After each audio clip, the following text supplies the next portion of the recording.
He had it all: money, power, a mansion so big it felt empty. She had nothing but silence, struggle, and a secret she never wanted him to uncover. But one night, everything flipped. Suspicious and restless, he decided to follow her after work, and what he found changed both their lives forever. It was just before 6 in the evening, the sun casting that golden glow over Lagos, but inside Desmond Uemi's mansion, the air was thick with unease. From his balcony, he spotted Doris, his maid, rushing down the steps clutching 2 nylon bags. She didn't notice him watching. "Doris, wait," he called out, voice steady but curious. She froze, then turned with a quick, surprised glance. "Yes, sir," she replied, adjusting the bags nervously. He stepped outside, eyeing the bags. They looked light, but full. "What's inside those?" he asked quietly, watching her face. Doris forced a small smile. "Just groceries I picked up at lunch." He didn't respond right away, instead studying her carefully.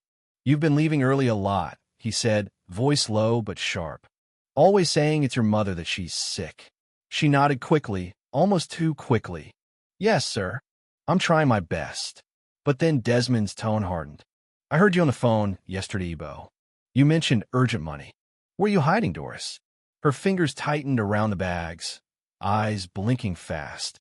"I don't know what you mean," she stammered. He cut her off. "I'm not asking anymore. Something's going on." The silence between them grew heavy, thick enough to choke on. Doris looked down, then straightened up. "Sir, if you don't trust me, maybe you should find someone else to clean your house."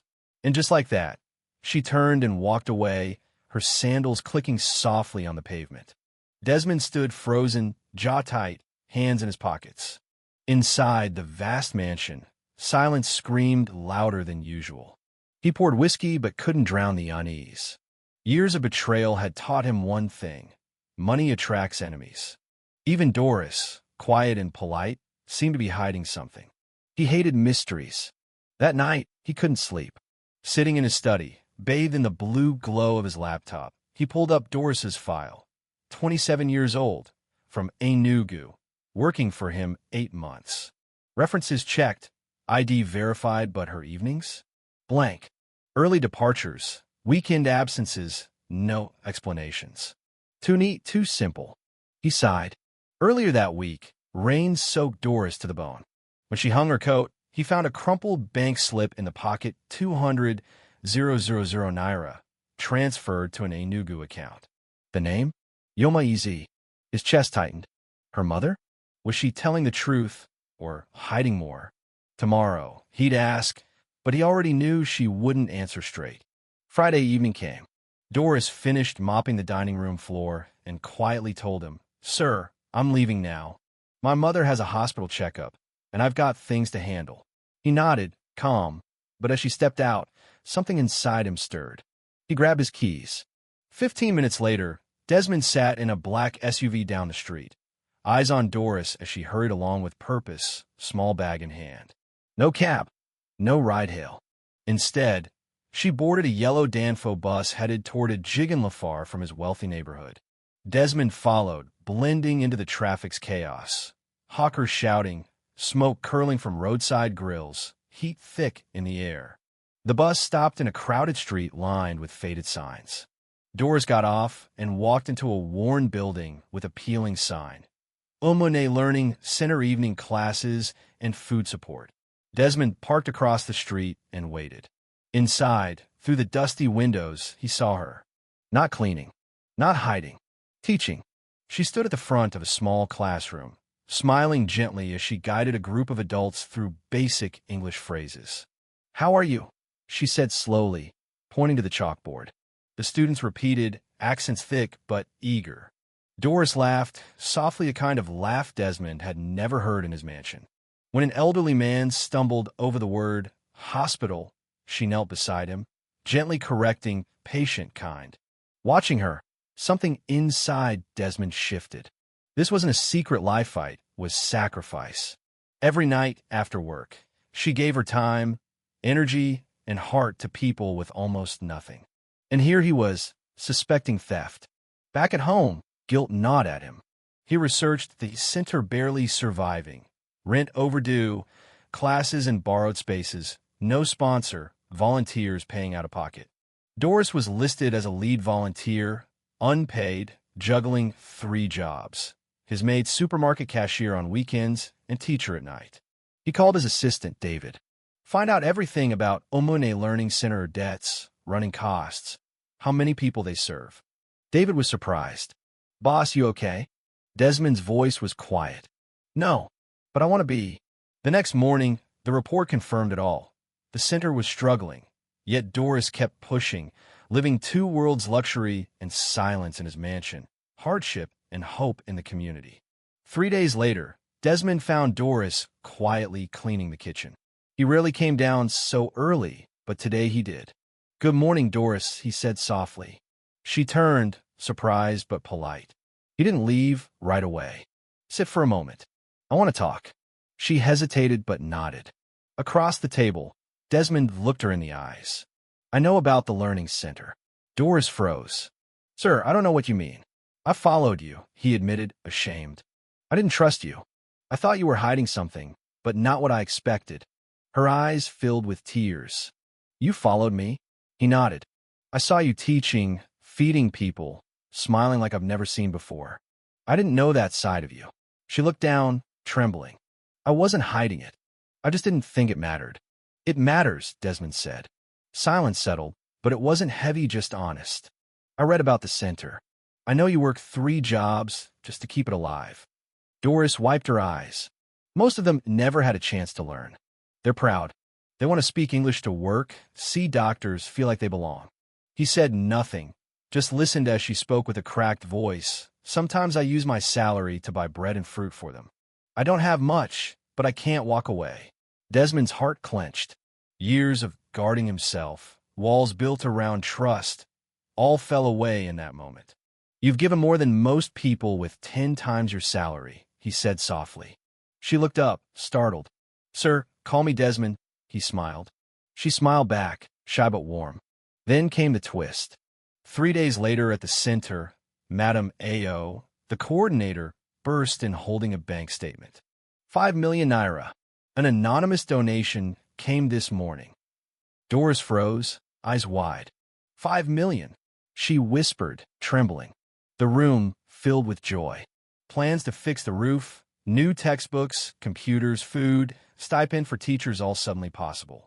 Across the street, Desmond sat in his SUV, watching her smile, glowing with purpose. He hadn't told her he sent the money. No strings attached, no credit asked for. Watching her alive, full of light, something warmed his chest, something money never could. After that, Desmond spent more time at home, not for work, but because he wanted to be near her. They talked more, shared tea, laughter, even stories.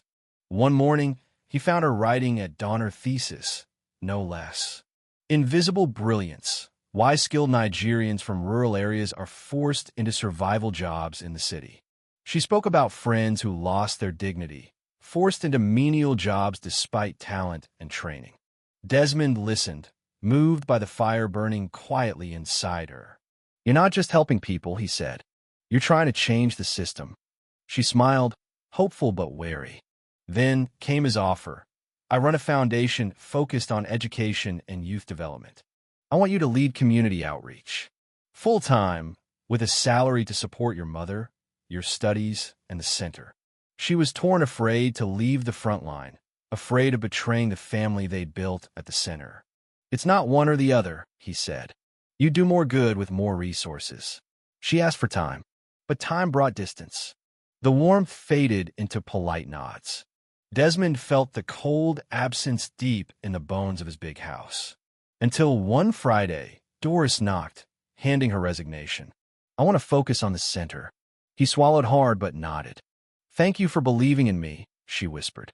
The next 2 weeks felt like torture, missing someone who was still in the same rooms but gone from his life. He gave her recommendation letters, glowing and personal. Keep in touch.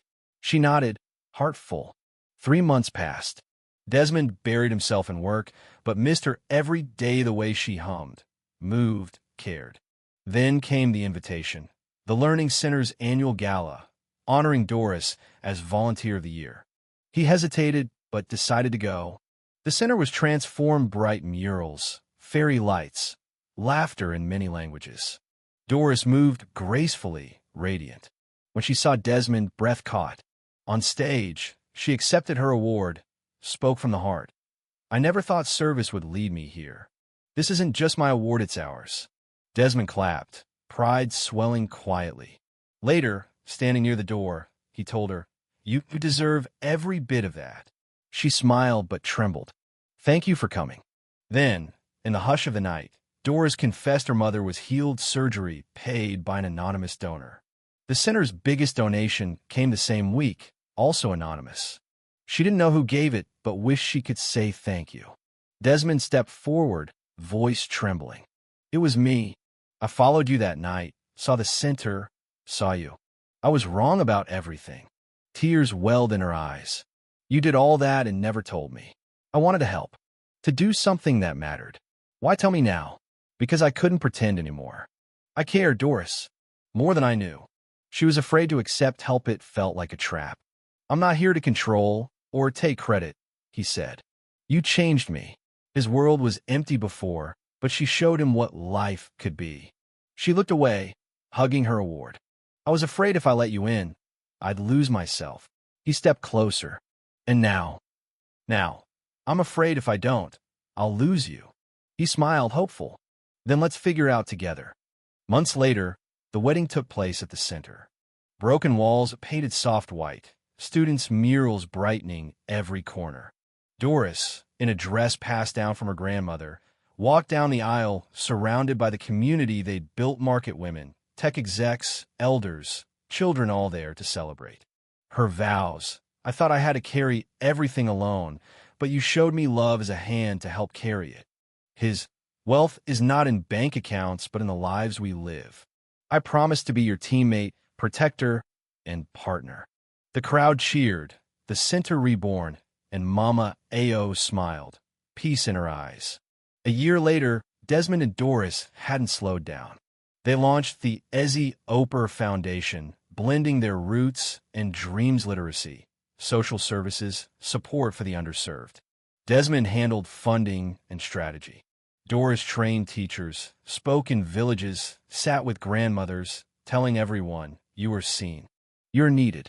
Your voice matters. Their headquarters was modest but full of books, computers, and laughter. But the heart remained the old learning center, now vibrant and alive. One afternoon, Desmond brought Doris back. Above the whiteboard hung a small gold plaque, Amara Azal Learning Room, where every voice matters. She ran her fingers over the letters. I don't deserve this, she whispered. You do, he said softly. You always did. She smiled through tears. My only regret is not telling you sooner how much I loved you. He kissed her forehead. I knew. Felt it long before you said it. That evening, as the sun set, they stood by the car park for Zanzibar, their honeymoon destination. She looked back at the center and smiled. Ready for the next chapter? Born ready, he said, taking her hand. This isn't just a story about a billionaire and a maid. It's about how quiet, honest love can soften the hardest hearts, rebuild trust after betrayal, and turn pain into purpose. No matter your past or your scars, you are worthy of being seen, heard, and loved. If this story moved you even a little, then keep it to yourself. Share it with someone who still believes in second chances. Subscribe for more stories that remind us love can overcome even the thickest walls if we dare to let it in. What do you think? Was Desmond right to follow Doris? Was his love genuine or a way to ease his guilt? And for Doris, is accepting help truly a risk or a chance to build something bigger? Let me know your thoughts below, because sometimes the hardest questions spark the most important conversations.